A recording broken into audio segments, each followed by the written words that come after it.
Grief has a strange way of showing us exactly who we are underneath. And many people who love God, without ever meaning to, cross lines at funerals that quietly wound their own walk with Him. Not every tear that falls in a chapel is holy. Not every custom carried to a graveside carries the Lord's blessing on it. What I want to show you today can shape the way you handle loss for the rest of your life. Because some choices made in that room, at that casket, in that first raw hour of grief, will follow you far longer than the funeral itself. Ecclesiastes 7:2 says it plainly. It's better to go to the house of mourning than to go to the house of feasting. For this is the end of all mankind, and the living will lay it to heart. None of this makes a funeral just another event on the calendar. This is holy ground. It asks for the same discernment you would carry into any place where heaven and earth feel close. We are never told to stuff our grief down or pretend the wound does not exist. But we are told to carry that wound differently than people who have nothing beyond this life to hope in. What you do in that room, what you allow yourself to take part in, what you go along with simply because everyone else is doing it, can shape your spirit in ways you will not notice until much later. So today, we are walking through 7 things a believer should never do at a funeral. 1. Never let your grief look identical to grief that has no hope attached to it. 1 Thessalonians 4:13 tells us we're not meant to be uninformed about those who have died, so that we wouldn't grieve as others do who have no hope. I think of a funeral I once stood at, watching people I loved come completely undone, sinking into a sorrow with no floor beneath it, no light anywhere in it, nothing to hold on to. That was not sadness, that was despair, and something in my spirit recognized the difference immediately. Because the sorrow of someone who belongs to Christ is supposed to feel different, even at its heaviest. This is not a command to swallow your tears. John 11:35 records the shortest verse in the whole Bible, just 2 words, Jesus wept.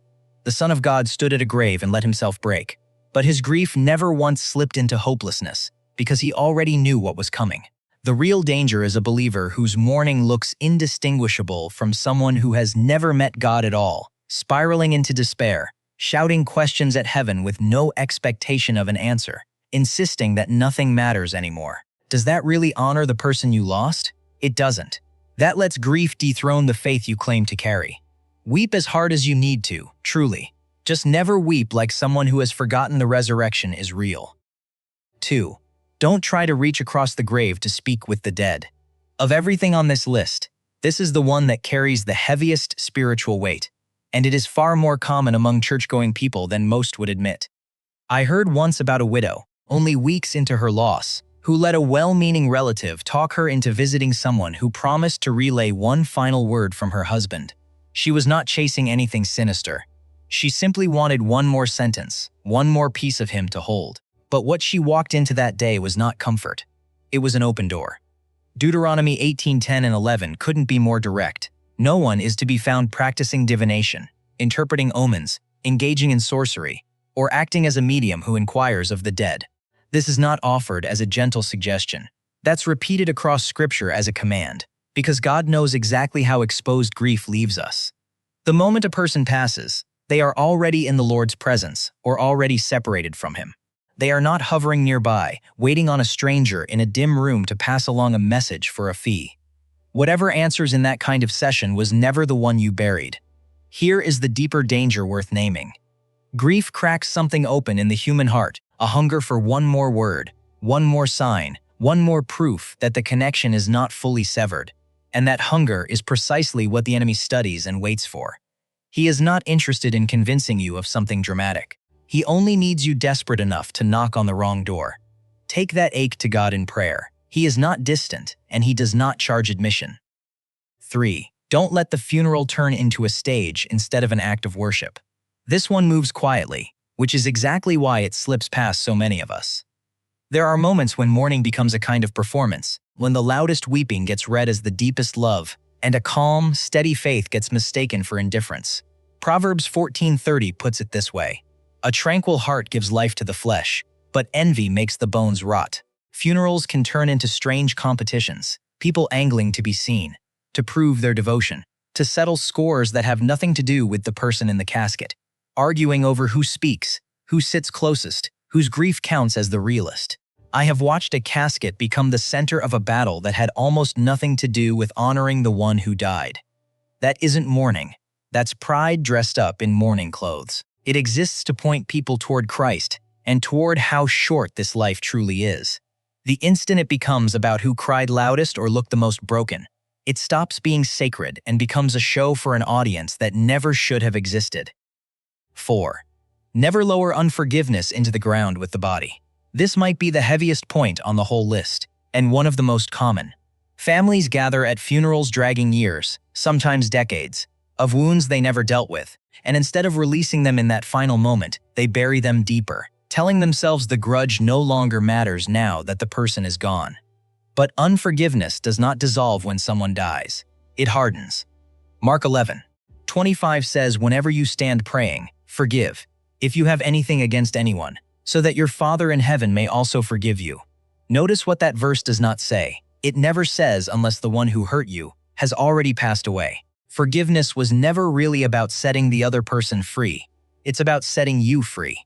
I have watched two brothers stand on either side of a casket without exchanging a single word, letting an old grievance win on the very day meant to honor their own father. A grave should never turn into a monument to bitterness. If there is unforgiveness sitting in you, whether toward the one you just buried or toward whoever is standing next to you at that graveside, do not let the casket seal shut while your own heart stays locked up right along with it. 5. Never let a ritual, an object, or a superstition take the seat that belongs only to Christ. Funeral customs vary widely across cultures, certain items tucked into a casket, candles arranged just so, rituals meant to guard the spirit of the one who died, superstitions about what must happen or never happen so the dead can rest. Paul's warning still stands. See to it that no one takes you captive by philosophy and empty deceit, according to human tradition, according to the elemental spirits of the world, and not according to Christ. So many of these customs are not nearly as harmless as they first appear. They quietly suggest that a soul's eternal rest hinges on something the living perform, rather than on what Jesus already finished on the cross. That's a dangerous swap to make. A person's eternal destiny was settled the instant they breathed their last, not by a flame, a chant, or an object laid beside them. You are free to honor your family's culture without handing over biblical truth to do it. Do not let inherited tradition quietly crowd out the gospel at the exact moment your family needs the gospel the most. 6.